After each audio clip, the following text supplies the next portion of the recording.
Bonjour, je m'appelle Thierry, je suis dirigeant de transition depuis une douzaine d'années, avec une focalisation sur toutes les situations un peu complexes, le restructuring, le retournement.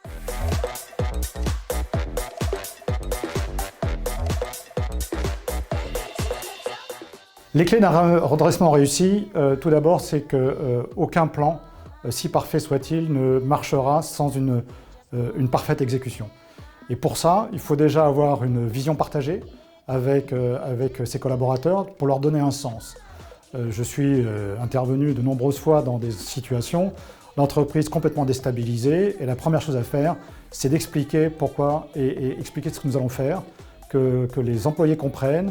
Il faut de ce point de vue-là donner du rythme à la transformation. Et ça, c'est quelque chose que les entreprises n'ont pas toujours, dont les entreprises n'ont pas toujours conscience, parce que clock is ticking, comme on dit. C'est souvent en période difficile avec des problèmes de cash. Et donc, il faut donner du rythme et de l'impulsion. Il faut s'assurer que vous avez, à tous les étages de l'organisation, les bonnes personnes aux bons endroits. Moi, tout seul, j'arrive à rien. Mon équipe de direction, on ne fait pas mieux. Ce qu'il faut, c'est que l'intégralité des effectifs soit convaincue que ce que nous faisons va dans la bonne direction suite à un diagnostic qui a été posé et un plan d'action qui a été partagé. Et donc, l'enjeu va être d'embarquer progressivement tout le monde. Ce qui n'est en général pas le cas parce que très souvent, vous avez en fait un peu une courbe de Gauss des comportements entre des gens qui sont prêts à bouger tout de suite, deux qui sont prêts à ne pas bouger du tout, et au milieu qui se disent il est urgent d'attendre le suivant. Donc en fait, le challenge, mon challenge, va être d'embarquer progressivement les gens. Une des façons d'y arriver, c'est de s'assurer qu'à tous les étages, là aussi, j'ai ce que j'appelle le bon skill et le bon will, skill will. C'est-à-dire que j'ai non seulement des gens compétents, mais que j'ai aussi des gens motivés. Et je préfère avoir des gens plus motivés que compétents, parce qu'à ce moment-là, je peux les former.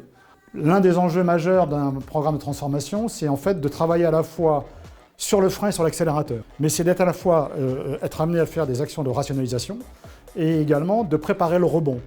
Et il n'est pas rare que même les actionnaires aient du mal à comprendre que même en période de crise, les investissements d'aujourd'hui sont nos résultats de demain.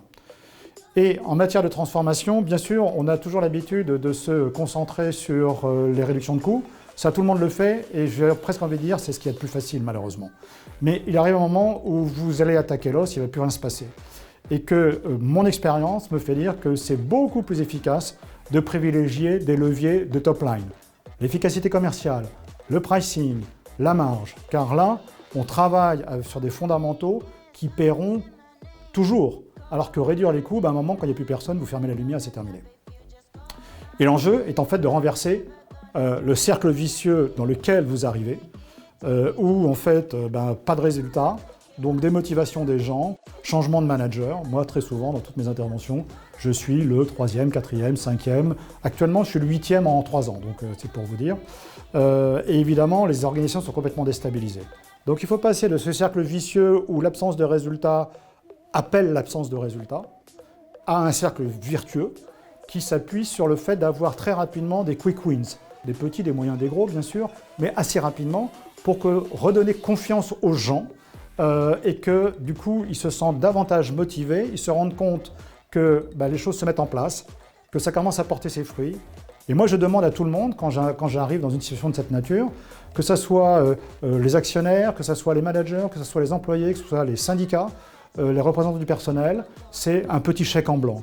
Le temps qu'ils voient les effets des décisions que je vais prendre, pas tout seul bien sûr, avec l'équipe de management, et des actions qui vont être prises, et ils vont se rendre compte progressivement que, ah oui, tiens, finalement, il avait dit qu'il ferait ça, il est en train de le faire, c'est en train de se voir.